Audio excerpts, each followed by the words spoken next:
नमस्कार मित्रांनो, मी डकुमार तुमचं पुन्हा एकदा स्वागत करतोय तुमच्या आपल्याच YouTube चॅनलवर, ज्याचं नाव आहे फ्री ऑनलाइन एज्युकेशन। मित्रांनो, यापूर्वी मी तुम्हाला सांगितलंय की मी 8 व्हिडिओंची अशी सीरीज आपल्यासाठी घेऊन येतोय की ज्या सीरीजच्या माध्यमातून तुम्हाला 80% इंग्रजी 8 व्हिडिओच्या माध्यमातून शिकता येईल। त्यापैकी आपले 5 व्हिडिओज अपलोड झालेले आहेत आणि 3 व्हिडिओसाठी मला खूप सारे Instagram वरती, Facebook वरती आणि Telegram वरती व YouTube वरती कमेंट येत असतात की सर पुढील व्हिडिओ का टाकत नाहीये। तर त्यामागचं कारण असं आहे की मुलांच्या म्हणजे माझ्या क्लासचे किंवा इंग्लिश स्पीकिंग कोर्सचे जे मुलं आहेत त्या मुलांचे परीक्षा चालू होत्या दिवाळीच्या पूर्वीच्या। त्या परीक्षेसाठी मी जरा जास्त व्यस्त झालो होतो, त्यांच्याकडे लक्ष देणं माझं कर्तव्य आहे आणि तुमच्यासाठी व्हिडिओ बनवणं देखील कर्तव्य आहे। परंतु त्यांची परीक्षा संपणार होती, त्यानंतर मी फ्री होणार आहे, तर मला देखील सुट्ट्या लागलेल्या आहेत। आजपासून तुम्हाला डेली व्हिडिओ मिळणार आहे, त्याबद्दल तुम्ही खात्रीशीर राहा। तर आजचा हा व्हिडिओ मी एंटर जे वर्ब आहे त्यानंतर वापरले जाणाऱ्या प्रीपोजिशन म्हणजे त्याला फिक्स प्रीपोजिशन म्हणतात, त्यासाठी मी घेऊन आलेलो आहे। परंतु त्यापूर्वी सांगू इच्छितो की हे जे आपले 3 व्हिडिओ राहिलेले ते व्हिडिओ मी नक्की अपलोड करतोय उद्यापासून डेली। परंतु एक विनंती आहे की ते 28 ते 30 मिनिटाचे जवळपास व्हिडिओ आहेत, त्यामध्ये संपूर्ण एकदम डिटेल वाईज एक्सप्लेन केले नाही, प्रत्येक गोष्टी त्यामध्ये सांगितलेल्या आहेत, त्या गोष्टी तुम्ही पाहत नाही। आणि Instagram वरती मला इतके सारे कमेंट येतात, प्रश्न विचारले जातात की त्या प्रश्न ते व्हिडिओ मध्ये त्याचे उत्तर आहेत, परंतु व्हिडिओ तुम्ही 5 ते 7 मिनिटं पाहतात, 6, 7, 8 मिनिटं याच्यावर पाहत नाही आणि त्यामुळे तुमचे कन्फ्युजन त्यातून किंवा तुमचे जे डाउट्स आहेत त्यातून क्लिअर होत नाही, कारण व्हिडिओ पूर्ण पाहिला जात नाही, त्याचं उत्तर त्यामध्ये असतं, परंतु तुम्ही पूर्ण न पाहिल्यामुळे लगेच मला प्रश्न करतात। विनंती आहे की प्रश्न नक्की करा। Instagram वरती मी प्रत्येकाच्या प्रश्नाचं उत्तर देतोय। माझा Instagram ID आहे Dkumar सर या नावाने, त्यावरती मला फॉलो करू शकता, तुम्ही तुमचे डाउट्स विचारू शकता, नक्की तुम्हाला रिप्लाय भेटतोच। परंतु पूर्ण व्हिडिओ बघत जा, नंतर मला प्रश्न करा, शक्यतो तो प्रश्न त्याचा डाऊट तुमचा तिथून क्लिअर होऊन जातोच, नाही झालं तर मला कमेंट नक्की करा, मी तुम्हाला Instagram वरती त्याचा रिप्लाय देतोच।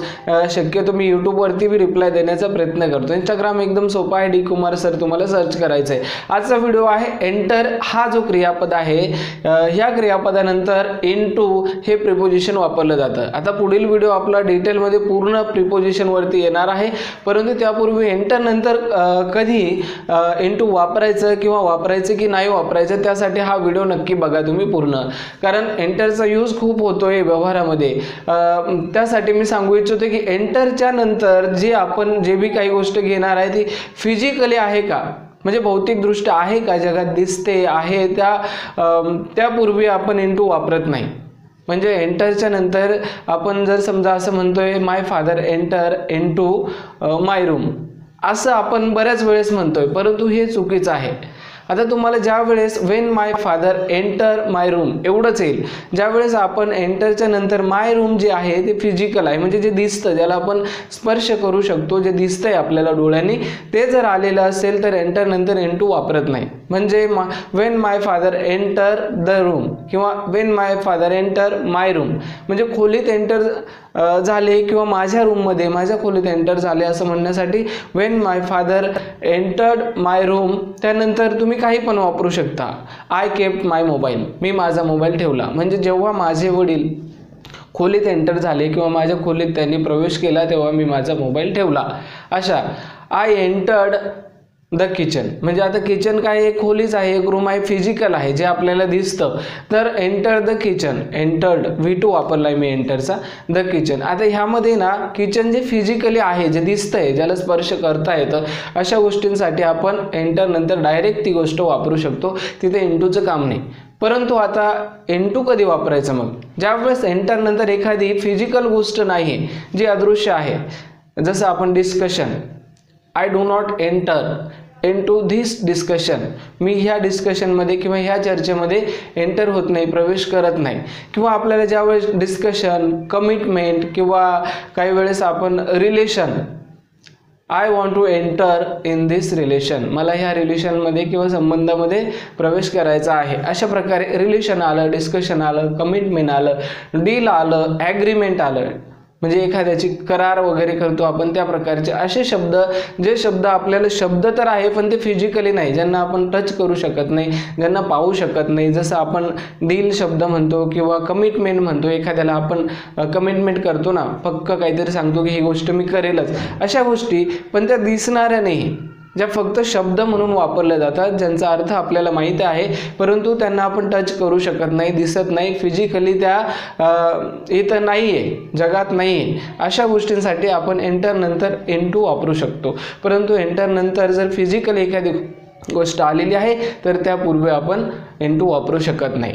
हा व्हिडिओ मी जस्ट यासाठी बनवलेला होता की आपण पुढील व्हिडिओ आता रेग्युलर अपलोड करणार आहोत तुमच्यासाठी, परंतु ते व्हिडिओ तुम्ही नक्कीच पूर्ण बघत जा. आणि पुढील व्हिडिओ प्रिपोजिशनचा आहे.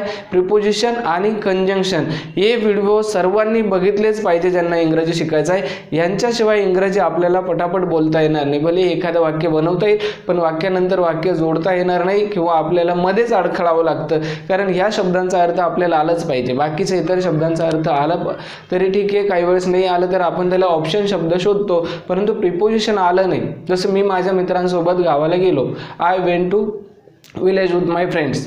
आता वेंट टू विलेज टू आहे, यामध्ये विथ माय फ्रेंड्स आहे, हे जे आहे प्रिपोजिशन माझ्या मित्रांसोबत. आता मित्रांसोबत न म्हणता आपण कशाच्याही सोबत म्हणतो, माझ्या शत्रूंसोबत, आईबाबांसोबत, कशाच्या पण सोबत आपण त्यावेळेस विथ वापरतो. तर अशा प्रकारचे प्रिपोजिशन हजारो प्रकारचे वाक्य बनवण्यासाठी वापरले जातात आणि अशा प्रकारचे कंजंक्शन देखील असतात, ते देखील हजारो वाक्य बनवण्यासाठी यूज केले जातात. म्हणजे आपण मध्ये मध्ये जे इंग्रजी बोलताना अडथळतो किंवा अडकतो, त्याचं सगळ्यात मोठं कारण आपण प्रिपोजिशन आणि कंजंक्शनची पाहिजे तशी तयारी करत नाही. ज्यांना स्पर्धा परीक्षा वगैरे द्यायचे त्यांच्यासाठी तर खूपच महत्त्वाचं आहे आणि स्पीकिंगसाठी बी खूपच महत्त्वाचे ते व्हिडिओ आहेत. तर याच्यानंतरचा व्हिडिओ उद्या येणार आहे, नक्की तुम्ही बघून घ्या. तुम्हाला व्हिडिओ आवडला तर लाईक करा आणि मला इंस्टाग्रामवरती फॉलो करून घ्या. आणि विनंती आहे की माझं चॅनल ग्रो करण्यासाठी तुम्ही एकच माध्यम आहे, माझ्याकडे दुसरं कोणतेही साधन नाही, म्हणून तुम्ही माझा व्हिडिओ कमीत कमी 4-5 ग्रुपमध्ये व्हॉट्सअपवर शेअर करत जा. चला भेटूया नेक्स्ट व्हिडिओमध्ये, तोपर्यंत good bye, take care, have a nice day. जय हिंद, वंदे मातरम.